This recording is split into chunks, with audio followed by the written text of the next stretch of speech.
जो हमें खूबसूरत पहाड़, नदियाँ और पेड़-पौधे विरासत में दिए हैं, आज हम उनकी कीमत नहीं समझ रहे हैं।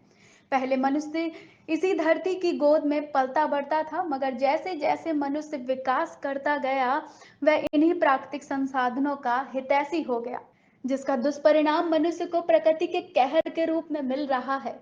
उत्तराखंड में हुई बर्बादी और मानव संहार इसी प्रकृति के साथ किए गए असंतुलित व्यवहार का नतीजा था, जिसकी कीमत सैकड़ों लोगों को अपनी जान गंवाकर चुकानी पड़ी थी और हजारों लोग फंसे हुए थे, जिन्हें अपनी मौत करीब नजर आ रही थी। इसी तरह का खतरा हम टाल सकते हैं यदि हम समय पर जाग गए होते। ऐसे कई क्षेत्र हैं जहां की प्राकृतिक सुंदरता लोगों को अपनी ओर आकर्षित करती है। यह हमारे ही हिंदुस्तान की ऐसी वादियां हैं जिससे प्रभावित होकर आज देश के ही नहीं बल्कि विदेश के पर्यटक भी इन स्थानों की खूबसूरती को देखने के लिए दिनों दिन इस संख्या में इजाफा करते नजर आ रहे हैं। उनमें से एक है हिमाचल की वादियां, जहाँ की भूमि देवभूमि है, जहाँ की धरती का अपना एक अलग ही प्राचीन इतिहास है, जो इसे और भी खूबसूरत बनाता है। इन आपदाओं का दोष हम सिर्फ प्रकृति को नहीं दे सकते, कहीं ना कहीं सरकार और यहाँ के लोग इसके लिए खुद ही जिम्मेदार हैं। लेकिन सवाल अब ये उठता है कि आखिर इन आपदाओं की मुख्य वजह क्या है। चलिए जानते हैं फेमस जूलॉजिस्ट अतुल शर्मा के। एक मीडिया रिपोर्ट्स के मुताबिक अतुल शर्मा कहते हैं कि हिमाचल में फोर लेन के लिए जितनी जमीन जरूरी होती है उतनी का अधिग्रहण नहीं किया जाता।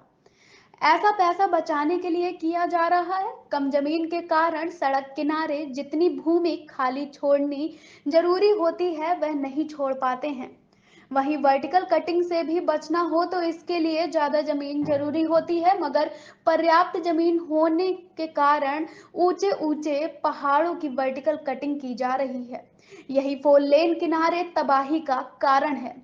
हिमालय के पहाड़ अभी छोटे बच्चे की तरह हैं जो निरंतर बढ़ रहे हैं। माउंट एवरेस्ट की हाइट भी हर साल 1 सेंटीमीटर से ज्यादा बढ़ रही है। ऐसे हिमालय में अवैज्ञानिक व अंधाधुंध कटिंग तबाही का कारण है। सोलन व शिमला में चिकनी मिट्टी है। फोर लेन बनाते वक्त मिट्टी को डंगों के भीतर या सड़क में डंप किया गया है। अब बारिश में मिट्टी फूल रही है, इससे जगह जगह लैंडस्लाइड और सड़क धंसने की घटनाएं हो रही हैं। मंडी और कुल्लू जिले में तबाही का सबसे बड़ा कारण व्यास में माइनिंग नहीं होना है।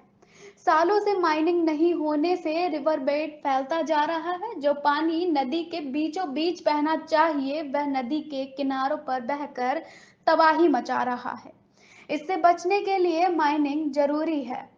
नदी किनारे माइनिंग के लिए भारत सरकार से फॉरेस्ट कंजर्वेशन एक्ट लेना जरूरी होता है, मगर कई सालों से इसकी अनुमति नहीं मिल पा रही। साल 2018 से 2019 में भी विभाग ने कुछ साइट की ऑक्शन की थी, मगर तब भी एफसीए नहीं मिल पाई और जिन्होंने माइनिंग साइट ली थी उनकी 50% सिक्योरिटी राशि भी जब्त हो गई है। हिमाचल में कुल्लू मनाली में आपदा से तबाही के बाद माइनिंग को लेकर इंडस्ट्री मिनिस्टर हर्षवर्धन चौहान और पीडब्ल्यूडी मंत्री विक्रमादित्य सिंह के बीच भी क्लैश हो गया है।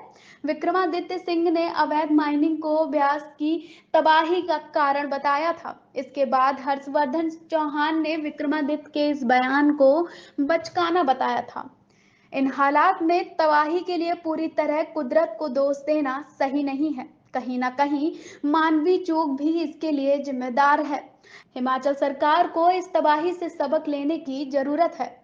भविष्य में तबाही से बचने के लिए पहाड़ों की अवैज्ञानिक कटिंग रोकने, ब्यास नदी के रिवर बेड को फैलने देने के बजाय गहरा करने, नदी में जमा माइनिंग मटेरियल हटाने, नदियों में मलबा आदि का डंपिंग रोकने जैसे प्रयास करने होंगे। ऐसा नहीं किया तो कुदरत आगे भी कहर बनकर बरसेगी। ऐसी खबरों के लिए लगातार बने रहें एपेक्स न्यूज इंडिया के साथ। HERO